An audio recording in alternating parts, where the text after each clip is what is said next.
Sir வணக்கம் sir. இந்த உயர்நிலை செயல் திட்ட குழுவில் சட்டமன்ற தேர்தலுக்கு முன்னரே தயாராவோம், நாளை முதல் துண்டு பிரசுரம் திண்ணை பிரச்சாரத்தை தொடங்குங்கள் என்று இந்த அழைப்பு விடுத்திருப்பதன் நோக்கம் என்ன சார்? தேர்தலுக்கு நாங்கள் ரெடி ஆகிட்டோன்றது அர்த்தம், அவ்வளோதான். சரி. ஆனால் பொதுவாக சந்திப்பதற்கு, மக்களை சந்திப்பதற்கு நாங்கள் தயாராகிவிட்டோம்.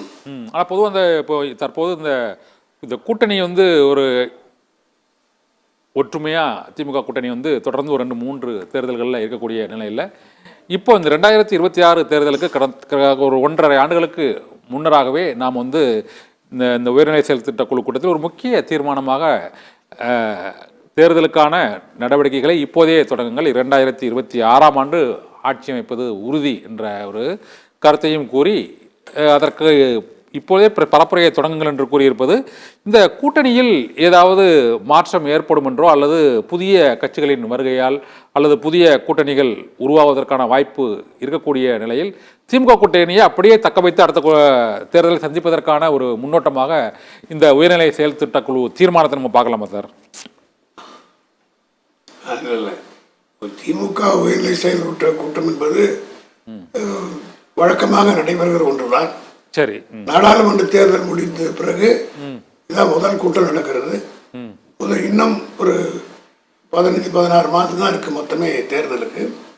எப்பவுமே திராவிட முன்னேற்ற கழகத்தை பொறுத்த மட்டும் கலைஞர் காலத்திலிருந்து அண்ணா காலத்திலிருந்து தேர்தல் யுக்திகளை நாங்கள் எப்பொழுதுமே முதலே துவக்கி விடுவோம். 1967 தேர்தல்களுடன் நீங்கள் எடுத்துக்கொண்டால் அண்ணா அவர்கள் கலைஞர் அவர்களை தேர்தல் நிதி திரட்டுவதற்கு ஒரு பல வருஷமா தேர்தலுக்கு 2 வருஷத்துக்கு முன்னாடியே நியமிச்சிட்டார். அதற்கு பிறகுதான் தலைவர்கள் ஊராக பிரச்சாரம் செய்து 10 லட்சம் ரூபாய் இலக்குங்கிறத அந்த கலைஞர் அவர்கள் 11 லட்சமா திரட்டி கொடுத்தார். அதை தொடர்ந்து அண்ணாவுக்கு பிறகு வந்த கலைஞர் அவர்களும் ஒவ்வொரு தேர்தலுக்கு பிறகு முன்பு இப்படி நாங்கள் எங்களை தயார்படுத்திக் கொள்வது பழக்கம். அந்த அடிப்படையிலே தான் இந்த கூட்டம் நடைபெற்றிருக்கிறது. இன்னும் 15 மாதங்கள் இருக்கிற காரணத்தினால் அடுத்த தேர்தல் எப்படி நடத்தப்பட வேண்டும், அது மட்டுமல்ல இதுவரை இந்த அரசு செய்திருக்கிற திட்டங்கள் மக்களிடத்தில் கொண்டு போய் சேர்க்க வேண்டும் என்பதற்காக ஒரு முன்னெடுப்பாக இந்த கூட்டம் நடத்திருக்கிறது. அவ்வளவுதான். அந்த தேர்தல் வாக்குறுதி ஒரு ஃபார்முலா, வழக்கமா நடக்கிற கூட்டங்கள் தான் இது.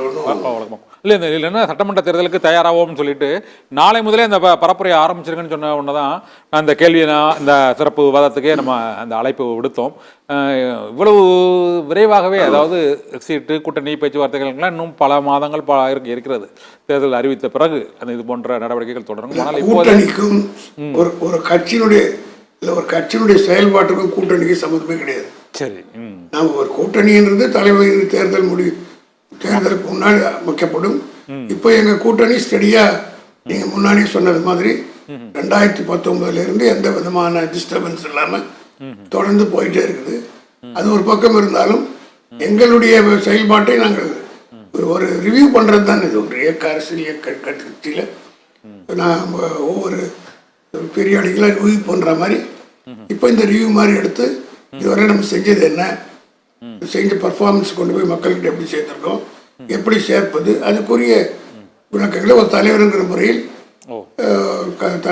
கலைஞர் வழியில் தலைவர் பொழுது செய்கின்றார். அவ்வளோதான்.